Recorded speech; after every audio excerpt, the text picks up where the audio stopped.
Listo. Kiara, Sí, doctor. ya puedes grabar, por favor. Sí, ya está grabando la sesión.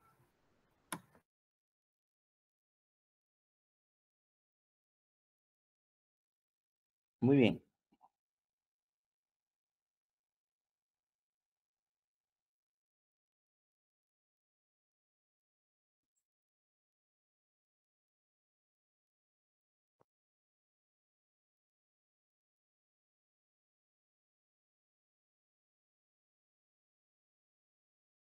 ¿Se nota el PowerPoint? Sí, ¿no?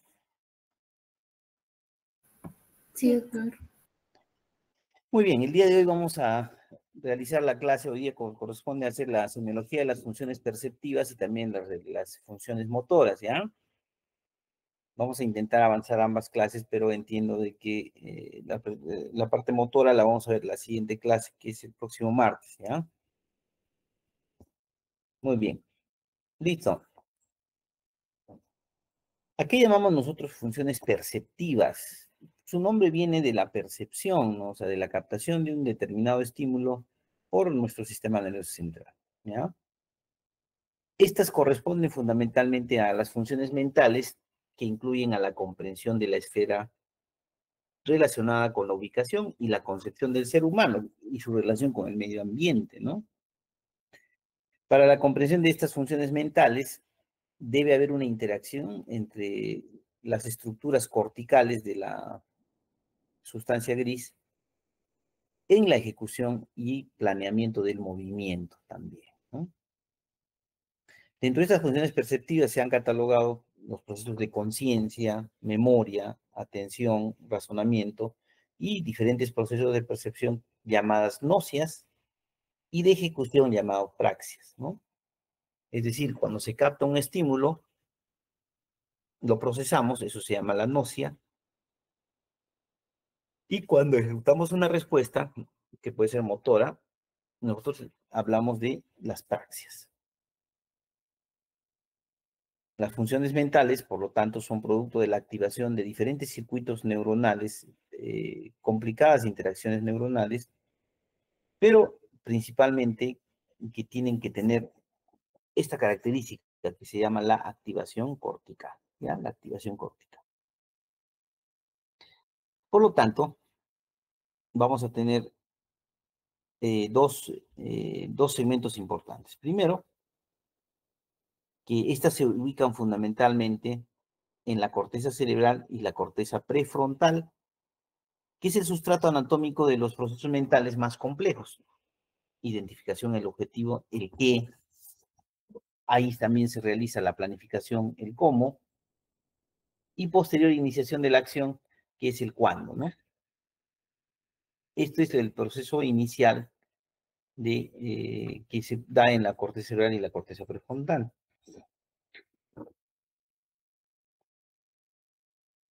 B, está el proceso ya de la ejecución, o sea, el primero es el análisis, la planificación, después viene la ejecución del trabajo, a partir de dos bloques. El primer bloque, a partir de tres bloques. El primer bloque es la activación que sucede por control del tallo cerebral y el centro encefálico. El segundo bloque es de recepción, almacenamiento y comprensión de la información bajo el control de los lóbulos occipital, temporal y parietal. Y el tercer bloque es la planeación, ejecución y evaluación de la acción bajo el control del lóbulo frontal. Miren, diríamos el qué, o sea, la definición del objetivo, se hace en el primer bloque. El segundo bloque es el cómo, la recepción, el almacenamiento y comprensión. Y finalmente, la acción, o sea, el cuándo, se va a producir en el tercer bloque. ¿Quién lo hace? El lóbulo frontal, el tercer bloque. El segundo bloque lo hace la parte lóbulo occipital, temporal y parietal, y el primer bloque lo hace el tallo cerebral y el centro encefálico, ¿ya? De esto se desprenden lo que son las funciones mentales globales. ¿Qué son estas funciones mentales globales? Están relacionadas con el conocimiento y el nivel de respuesta ante un estímulo dado. Comprenden lo relacionado con la alerta, la conciencia y con el estado del despertado vigilia. Según la clasificación internacional del funcionamiento, llamado CIF, incluyen nivel a modo de función, continuidad y cualidad de la conciencia. ¿Ya? Ahí, estos estados de alerta o de conciencia, vamos a definir qué cosa es el coma, el delirium, el estupor, la somnolencia, los trances, la pérdida de completa de la conciencia y la alteración inducida por algunas sustancias, ¿no? Las funciones cognitivas superiores, o de las que llamamos cuáles son esas funciones cognitivas superiores, ahí tenemos la atención, la orientación, la memoria, las nocias, las funciones ejecutivas, las praxias, el lenguaje, la cognición social y las habilidades visoespaciales.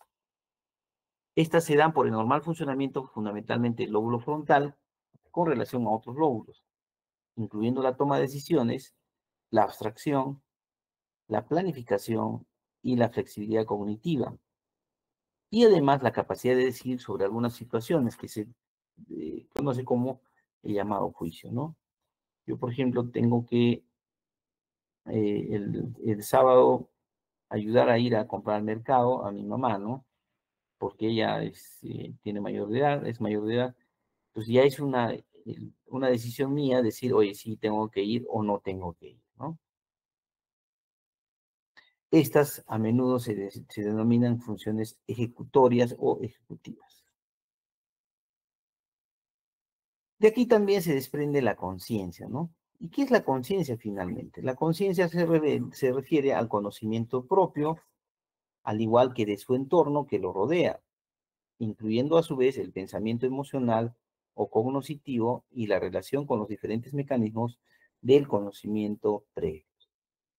En la conciencia influyen o incluyen fundamentalmente la continuidad, la cualidad, la pérdida y el nivel de la conciencia. Ahí tenemos el coma, los estados vegetativos, los estados de trance, fugas o posesión, conciencia alterada por sustancias, el delirio y el estupor.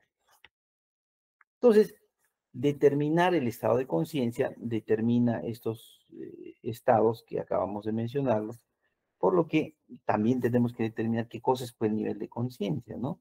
¿Qué es el nivel de conciencia? Muy bien. El nivel de conciencia es aquel que va a variar de forma fisiológica desde el estado de vigilia hasta el estado de sueño. Obviamente, cuando uno está de sueño, va a tener menos nivel de conciencia, ¿ya? Pero estos estados de despertar o vigilia, del dormido o el sueño, suele afectarse en patologías que pueden alterar el sistema neurológico. Pero para esto nosotros debemos conocer que los niveles de conciencia tienen estos niveles, ¿ya? 5 niveles.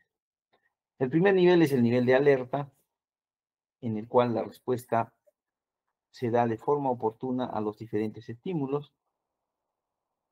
Después tenemos el estado de somnolencia. En el estado de somnolencia prima un estado de desinterés por el ambiente y alguna lentitud de las respuestas. Después viene el estupor. El estupor es cuando el paciente despierta únicamente a estímulos intensos, ¿ya?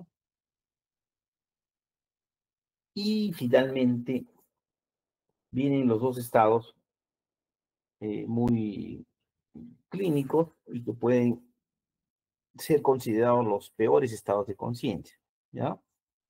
Aquí tenemos, por ejemplo, el coma superficial. Este coma superficial generalmente se caracteriza por una pérdida de la función cortical, una parcial respuesta ante estímulos dolorosos, sonoros o luminosos, pero no hay respuesta verbal. Y el coma profundo ya es una respuesta incompleta, incluso ante estímulos dolorosos, ¿sí?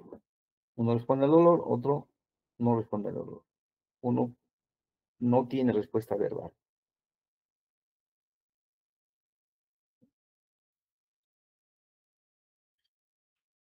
Como ustedes ven, lo que evaluamos en este punto es la cualidad del estado de conciencia, que el estado de conciencia es una cualidad, ¿no? Pero nosotros tenemos que emplear mecanismos que nos permitan evaluar en forma cuantitativa.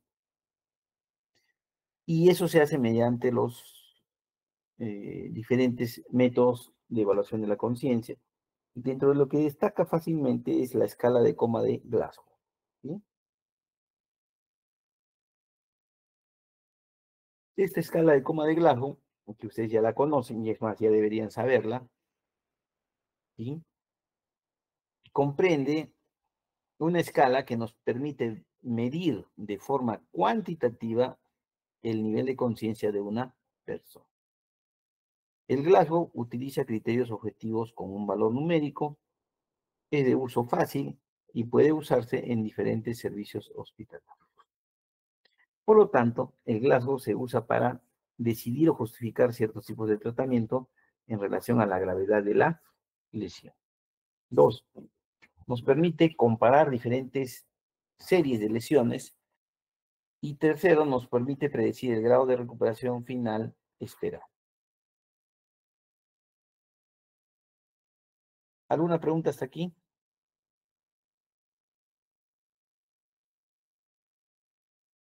No, doctor.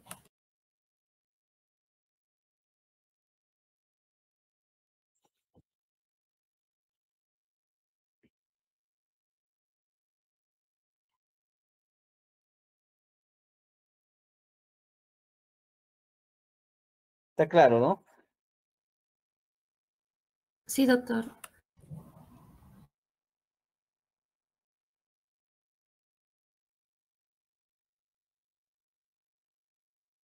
Este Glasgow comprende ya, como hemos mencionado, se evalúa tres componentes, ¿no? La apertura ocular, la respuesta verbal y la respuesta motora.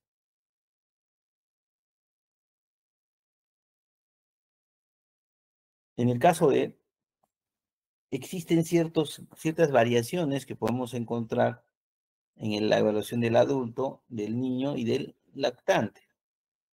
Pero lo que no cambia justamente es el puntaje, ¿no? La apertura ocular tiene un puntaje máximo de 4, mínimo de 1.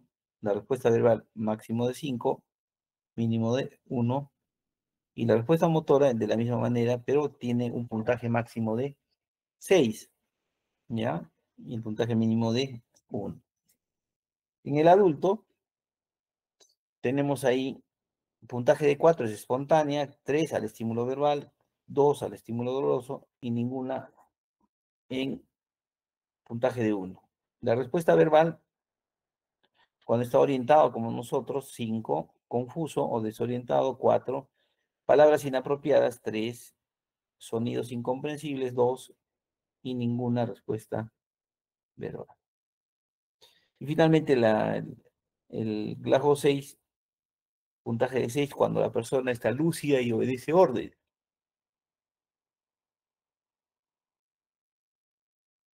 2, o mejor dicho, 5, cuando localiza dolor. 4, cuando retira el dolor. 3, cuando hay una flexión anormal. 2, cuando hay una extensión anormal. Y ninguna 1. Cuando hablamos de flexión anormal, estamos hablando de la rigidez de decorticación y el 2, la extensión anormal, es la descerebración, ¿ya? Descerebración.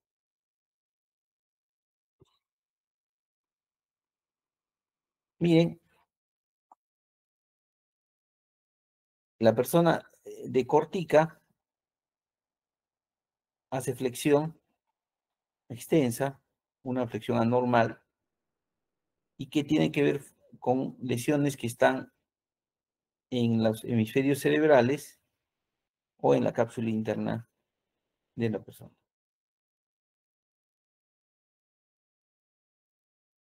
Esa es la rigidez de decorticación, ¿ya? Ahora, la de descerebración ya no es una flexión anormal, sino acá se va a producir una extensión anormal, ¿ya? Acá son lesiones de la médula espinal, del cerebro y regiones adyacentes. ¿Ya? Ok, estas serían los niveles con relación al nivel de control. Lo que vamos a ver ahora son algunas funciones mentales específicas y cuáles son sus alteraciones, ¿ya? Por ejemplo, ahorita vamos a hablar de lo que es la atención. ¿Y qué es la atención? Es la capacidad de seleccionar y concentrarse o centrarse en estímulos relevantes para responder en función de esto, ¿no? Generalmente, la atención es mediado por la activación de la corteza prefrontal, con dos funciones propias de la atención, que es la dirección, la atención selectiva y sostenida. Esto se consigue a partir de la adaptación de las entradas de información y su posterior procesamiento cognitivo. Dentro de las funciones se encuentra la habilidad de mantener selectivamente la conciencia, filtrar información, sintetizar información de entre estímulos para su procesamiento del paralelo y o facilitar la percepción, la memoria y el aprendizaje.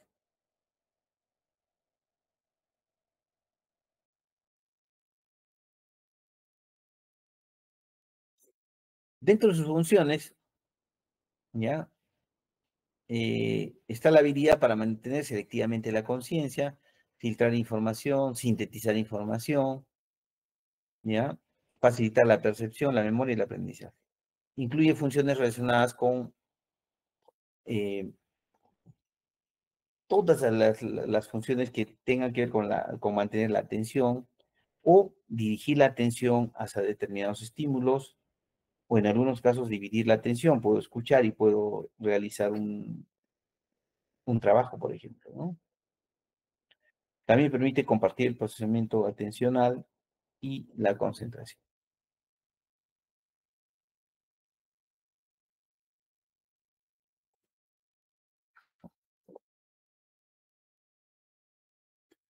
Aquí hablamos del modelo clínico de la atención.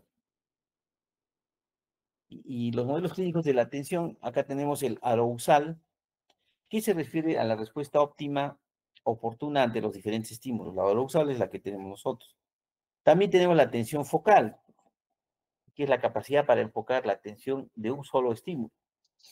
Tenemos la atención sostenida, que es la habilidad de mantener la respuesta por un tiempo en algo solicitado. O sea, previamente se solicita y enfocamos la respuesta por un tiempo, ¿no? Después está la atención selectiva, que es la capacidad para discriminar estímulos atendiendo a los que sean relevantes en la tarea dada. También está la atención alternante, que es aquella habilidad que posibilita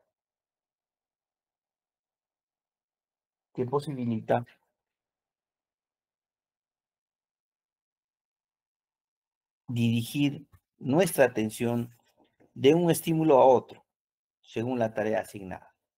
Por ejemplo, puedo estar haciendo un trabajo manual y puedo estar escuchando la televisión, ¿no? Entonces, cuando me es algo interesante, inmediatamente levanto la mirada para ver qué se está produciendo.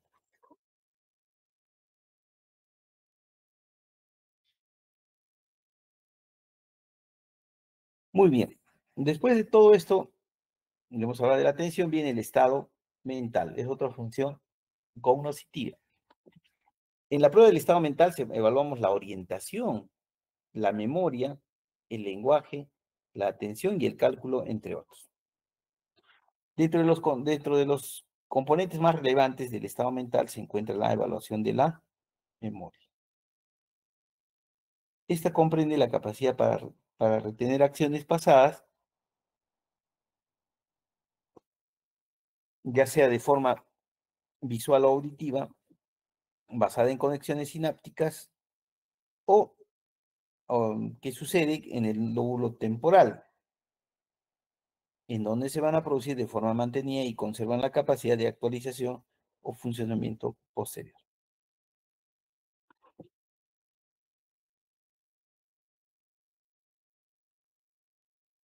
¿Qué se hace en este punto? Podemos examinar la memoria. El examen de la memoria tiene que hacerse sin pruebas psicométricas. Por ejemplo, ¿qué es lo que el paciente recuerda? Aquí nos proporciona datos de la información obtenida antes de la entrevista. ¿Es un relato espontáneo o dirigido? Se evalúa, por ejemplo, la memoria remota, que es la información antigua, y la memoria reciente, que es la información actualizada.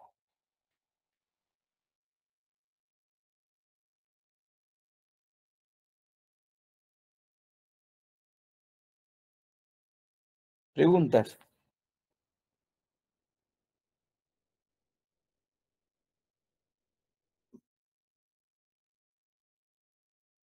Entonces, en el examen de memoria, lo primero que preguntamos es lo que el paciente recuerda en ese momento que hizo, ¿no? ¿Ya?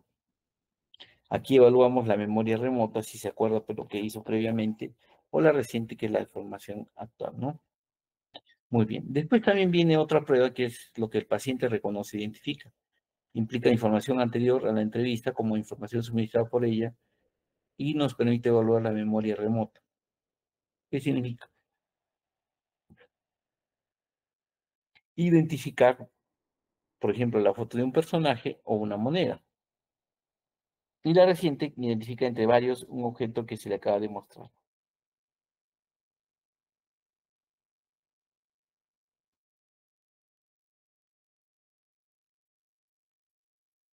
¿Qué tipos de memoria conocemos? ¿Qué tipos de memoria tenemos? Tenemos, en primer lugar, la memoria episódica, la semántica, la memoria de trabajo y la memoria procedimental. ¿Listo? En el caso de la memoria episódica, permite recordar experiencias personales dentro de un contexto.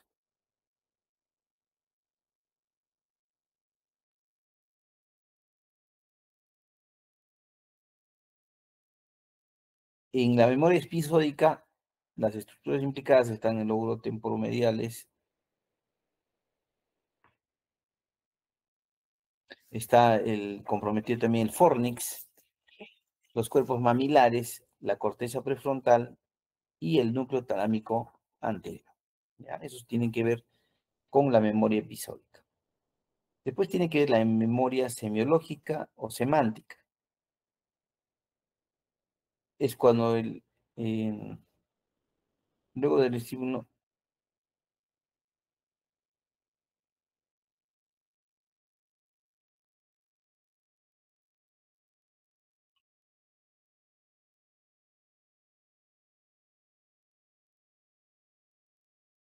muy bien. También tenemos en relación a la memoria semántica, es cuando nos permite almacenar el conocimiento en general y cómo distinguir entre diferentes objetos. Esa es la semántica, ¿no? Aquí están involucrados los lóbulos temporo-inferolaterales. También tenemos la memoria del trabajo. Esa memoria nos permite utilizar la información necesaria para ejecutar una tarea.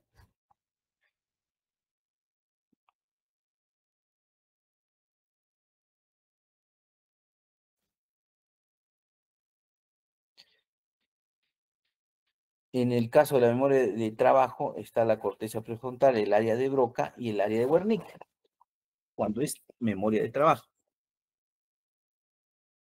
Tienen que ver tanto el área de Broca y el área de Wernicke con la interpretación. Y la visoespacial es la corteza prefrontal y áreas de asociación visual. ¿Listo? Y la memoria procedimental es la ejecución de patrones motores. Aquí están involucrados los núcleos de la base, el cerebelo o la área motora suplementaria. ¿Listo? Entonces, al evaluar estos aspectos del Glasgow de forma cuantitativa, hemos dejado una brecha, ¿ya?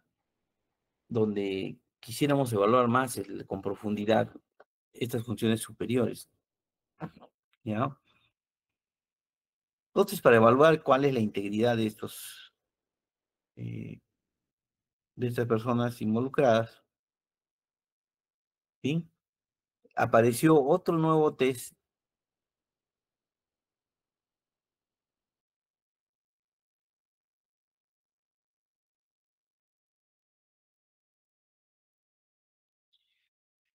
se ha creado a través del tiempo, aunque he visto que progresivamente ya no se ha ido tomando en cuenta este test que es el mini mental test o un test mínimo de estado mental, ¿ya? Este es un test que va a examinar la orientación autopsíquica en tiempo y lugar.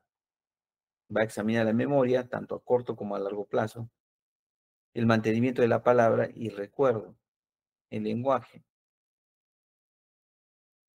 ya sea el lenguaje verbal, escrito o articulado, repetición, expresión y atención.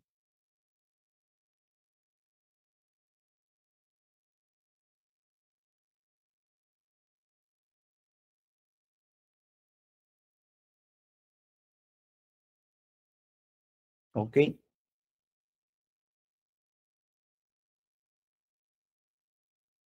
Se han generado procesos de validación donde se han establecido algunos puntos de corte estandarizados. Por ejemplo, si la persona tiene de 27 a 30 puntos, el mini mental test es adecuado. Si tiene entre 70, entre 26 y 25, es dudoso o posible demencia.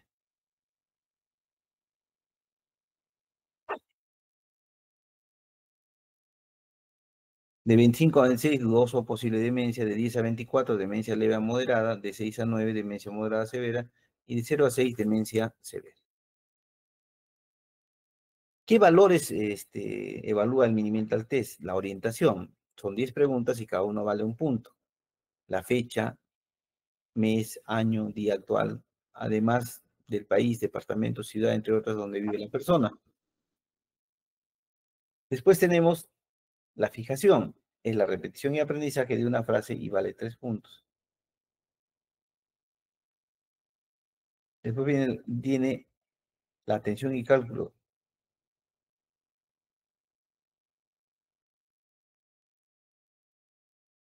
En la evaluación de la atención y el cálculo, fíjense ustedes, nosotros vamos a utilizar la regla de los 7. Es decir, a la persona se le hace restar de 100 menos 7, 93. 93 menos 7, 80. ¿Qué número sería?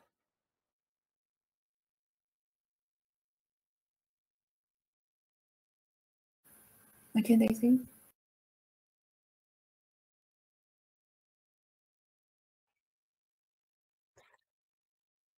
Ya, en este test o este mini mental test que evalúa la atención y cálculo restante, lo que se hace es, al paciente se le pide que empiece a restar entre 100, iniciando como una línea basal 100, y se le resta 7. El resultado sería 93. Luego, a ese 93 se le vuelve a hacer restar un número 7. 93 menos 7 nos daría 86. 86 menos 7, 79. Y así por el estilo vamos haciéndolo hasta que termine la resta, ¿no? Si el paciente lo hace hasta 5 secuencias, este test vale 5 puntos.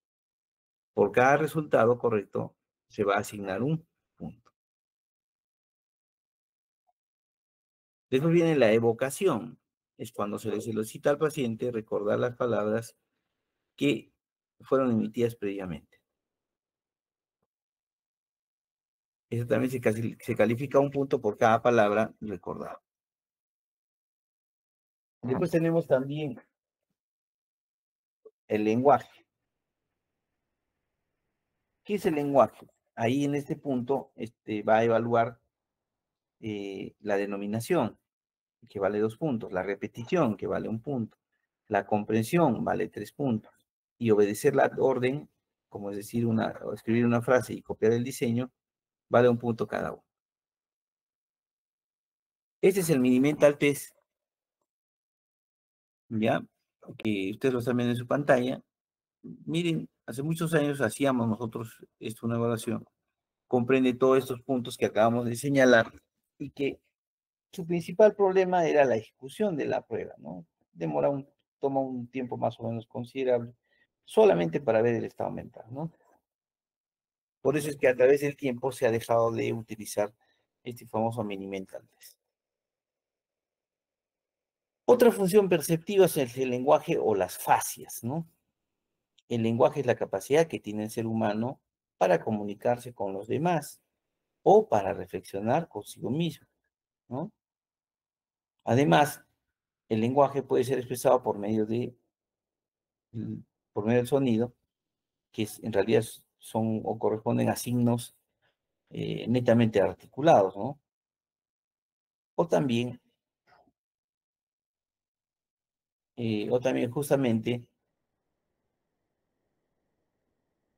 se puede hacer por medio de gráficos, ¿no? Que es a través de la escritura. Si esa es una fascia, es un adecuado funcionamiento del lenguaje.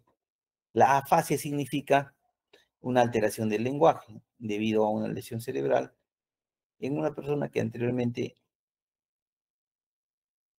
hablaba con normalidad. Esta puede comprometer tanto la expresión y comprensión del lenguaje oral como los procesos de lectura y comprensión. Entonces, un paciente con afasia puede generar esta serie de síntomas.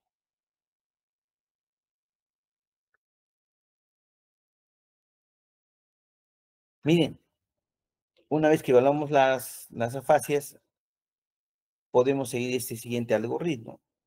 Por ejemplo, si el discurso oral es fluente, el paciente, si repite, ¿ya?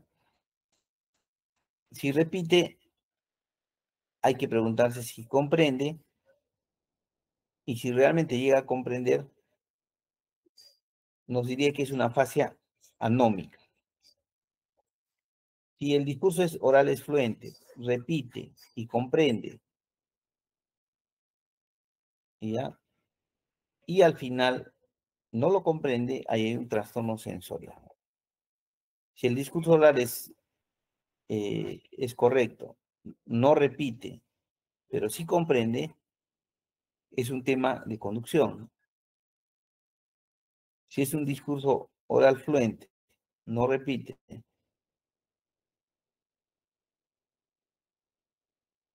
¿ya?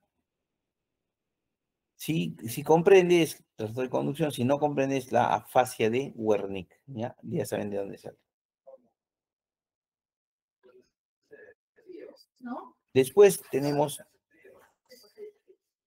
en el caso de que el discurso oral no sea fluente, no repite, no comprende, puede ser una afasia global, pero si comprende y si repite, tendríamos un trastorno motor, y si repite pero no comprende, sería un trastorno mixto. Finalmente, si repite, o mejor dicho, no repite, no comprende, ya estamos frente a una fase global. Y si comprende, estaríamos en una fase de Broca. Veamos entonces cada una de ellas. La fase de Wernicke, esta se presenta cuando la persona habla de forma fluida, pero tiene una pérdida de la capacidad de comprensión del lenguaje oral, además de una inadecuada selección de las palabras. La localización está ubicada en las áreas 22 y 42 del síndrome de Wernicke, que es parte integrante la afasia de Wernicke. Muy bien. También tenemos la afasia de conducción. Esta se caracteriza porque la persona va a tener un lenguaje fluido, pero que va a contener una alteración importante de la repetición, junto con una comprensión preservada o casi, ¿no? Además de una expresión con dificultades para encontrar palabras. Esa es la fase de conducción. No hila, no completa la oración utilizando palabras exactas, ¿no? Aquí está involucrado el área 40 de la circunvolución supramarginal y el fascículo arqueado.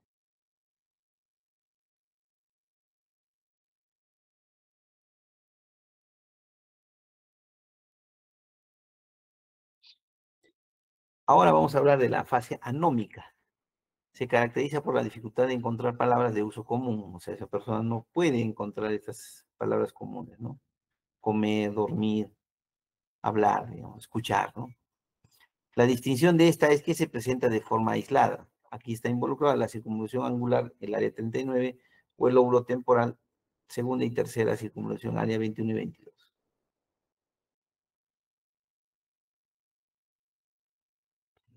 Y finalmente la fascia transcortical sensorial presta dificultad en la comprensión, pero con una expresión verbal fluente, con producción sin sentido alguno. La repetición está preservada, pero el contenido está alterado, ¿no? Aquí está involucrado el tálamo posterior, la zona paritotemporal posterior, excluyendo el área de Wernicke.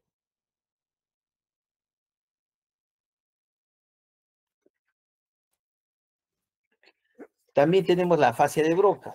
En la fascia de Broca se presentará dificultad en la articulación de las palabras, pero con capacidad de comprensión preservada. Se presenta el uso de pocas palabras. Área de Broca 44, 45 y 47. La paropercularis, triangularis y orbitalis, ¿no?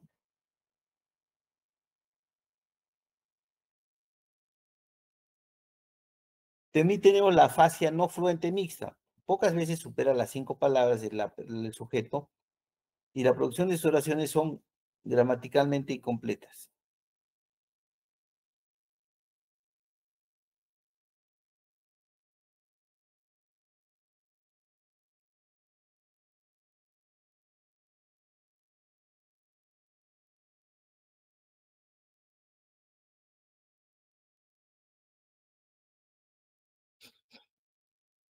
Entonces, no olvidar esta famosa área de Broca, es la dificultad para articular palabras, ¿no? La no fluente es cuando la persona muy pocas veces supera en su lenguaje más de 5 palabras, ¿no? Son incompletas gramaticalmente y su localización está en la región perisilviana, córtico-subcortical, en casi su totalidad.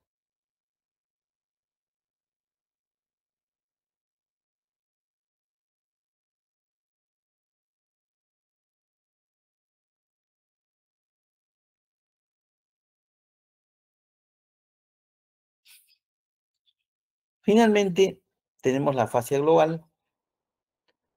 Aquí se ve el compromiso en la producción y comprensión del lenguaje. El paciente no puede ni emitir ni entender el lenguaje. Acá no, ni entiende ni emite, ¿no? Aquí está comprometido toda la región perisilviana, la región frontoparieto temporal o córtico subcortical, ¿no? También tenemos la transcortical motora. Los pacientes tienen afectada la expresión verbal con la capacidad comprensiva conservada, así como presentan la capacidad de repetición. Aquí está el lóbulo frontal, excluyendo el área de Broca, ¿no? Y también tenemos la transcortical mixta, es un trastorno grave que altera la comprensión y expresión verbal, donde se conserva la capacidad para la repetición. Está involucrado el lóbulo frontal, parietal, excluyendo la región perisilviana. ¿Listo? Esas son las afasias, ¿no? Las comprensivas, ¿no? Ahora vamos a ver la percepción por sí misma, o la llamada también nocias, ¿no? ¿Qué son estas funciones? Es una función mental superior, ya, específicas, que, que están relacionadas directamente con la interpretación y el reconocimiento de la sensorialidad. Consisten en la capacidad del reconocimiento perceptual de la información que llega a la corteza cerebral por diferentes canales.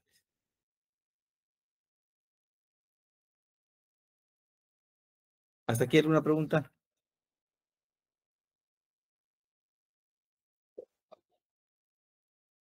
Ninguna, doctor. Ok.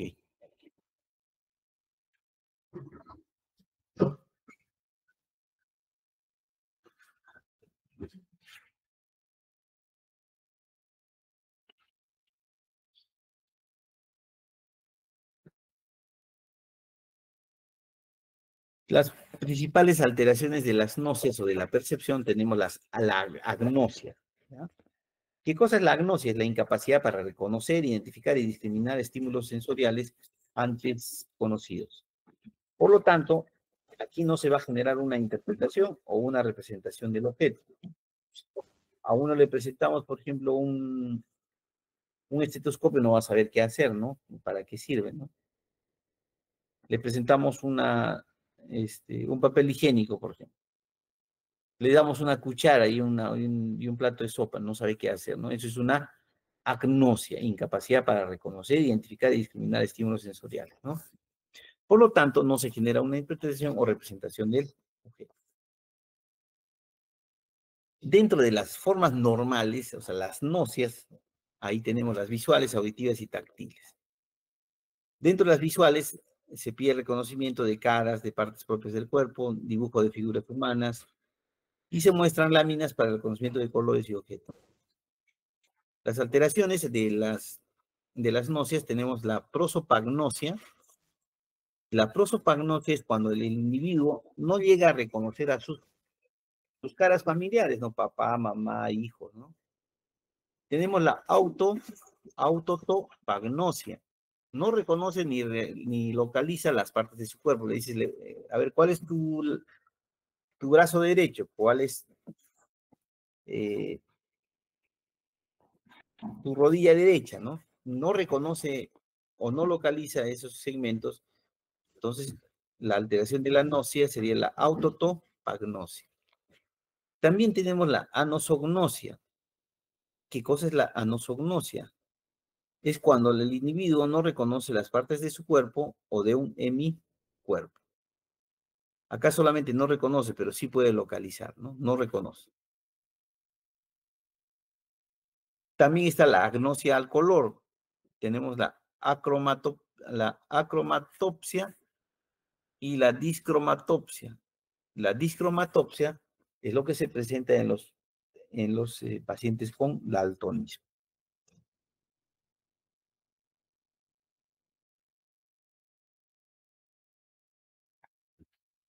Y también finalmente tenemos la alucinación visual, que se conoce como metamorfopsia, palinopsia o poliopsia. Dentro de las nocias auditivas, nosotros lo que debemos hacer es, mientras se coloca un ambiente musical y se evalúa el reconocimiento de palabras o frases de esa música, ¿no? De ahí se desprende lo que se conoce como la amusia. ¿Qué cosa es la amusia? Es cuando no realiza o no reconoce melodías musicales, ¿no? También está la auditiva verbal cuando no reconoce las palabras de esa canción, ¿no? ¿Ok? Muy bien. Ahora veamos entonces las táctiles.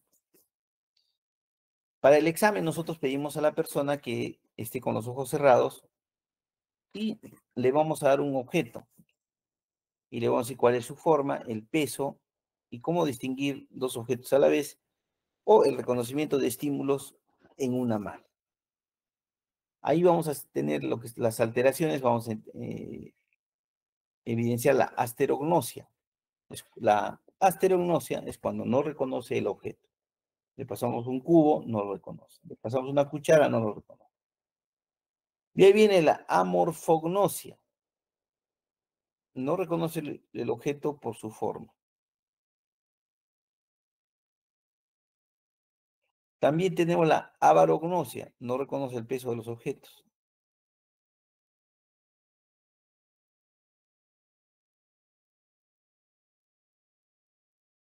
¿Listo? La avarognosia no reconoce el peso de los objetos. La simultagnosia no reconoce objetos simultáneos. La alucinación táctil cuando hay macro y microsomatognosia. Y la heminegligencia es cuando niega estímulos táctiles en el lado del cuerpo afectado.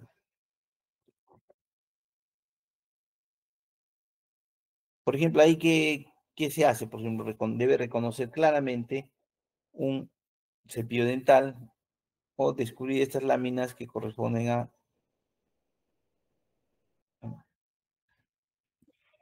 ¿Qué está bien reconociendo ahí? El cepillo dental y estas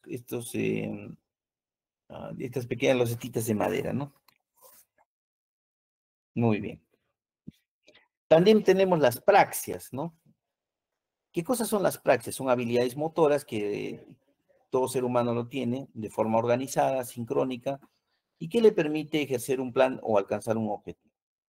La apraxia es su alteración, es un trastorno neurológico que se caracteriza por perder la capacidad de realizar movimientos y gestos, aunque la persona tenga la capacidad muscular y habilidad para efectuar. Estas tienen dificultad en la realización posicional de movimientos ejecutados deliberadamente y fuera de contexto, en ausencia de déficit sensitivo-motores elementales, déficit perceptivo o deterioro mental grave. Las praxias se dividen en dos, las praxias simples, por ejemplo, elevar las cejas, mostrar los dientes, fruncir los labios.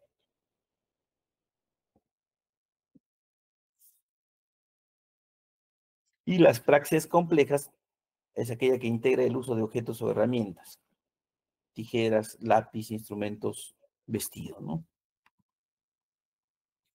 Entre las acciones que se proponen para la relación de las praxias están las órdenes o limitaciones simples o complejas, sonreír, fingir estar enojado, levantar una mano.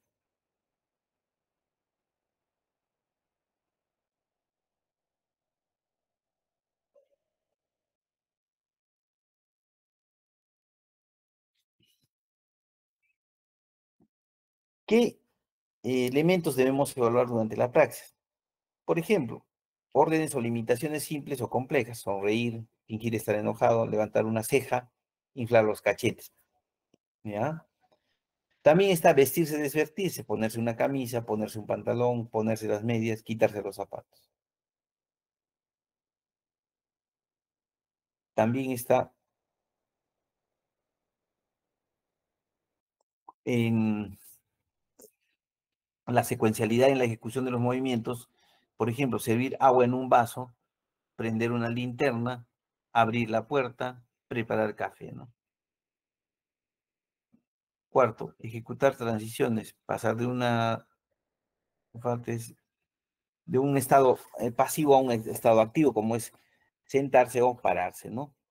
Sedente o bípedo. También la marcha, se ordena que camina la persona, ¿no? O ejecutar una copia, se le pide que reproduzca acciones y que copie o limite un dibujo.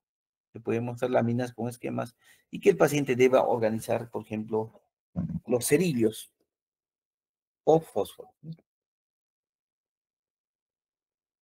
Por ejemplo, A, desvestirse, B, servir agua en una taza y C, la transición de pasar del estado de sedestación al estado de bipedestación. Las alteraciones de las praxias tenemos las apraxias, ¿no? Dentro de las apraxias está la apraxia ideomotora, que es la que reconoce la acción, pero no es capaz de ejecutarla. O sea, reconoce la acción, pero no la hace, ¿no? ¿Esto cómo evaluamos? Le damos un comando verbal para que diga, por ejemplo, abre la puerta o intenta despedirse, ¿no? Y no lo hace. También tenemos la apraxia de la marcha. Es la pérdida de la habilidad para la marcha y que cuando el paciente parece magnetizado, ¿no? Se solicita transición en este momento para evaluar la apraxia de la marcha. Le indicamos que camine en forma recta, ¿no? Está la apraxia troncopedal, es la incapacidad de sentarse, ponerse de pie o bailar. Miren, la apraxia troncopedal es tiger con la incapacidad de sentarse, ponerse de pie o bailar. Se solicita obviamente en este proceso que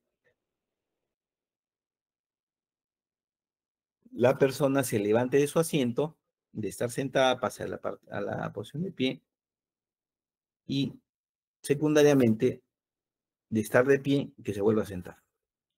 También está la praxis ideatoria, que es la incapacidad de reconocer una acción secuencial, pero es capaz de producir un movimiento sin sentido.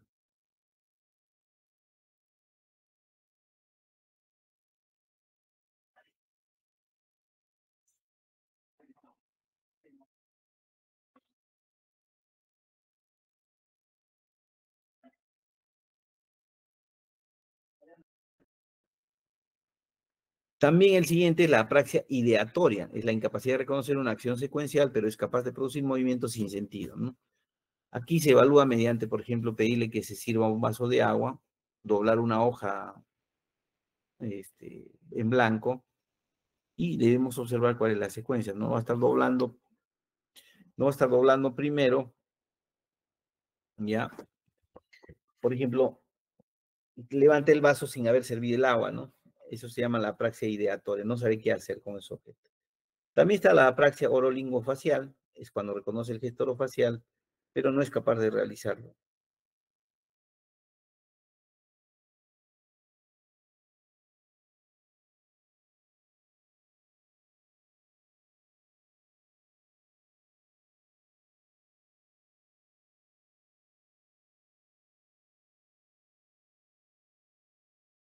Silbar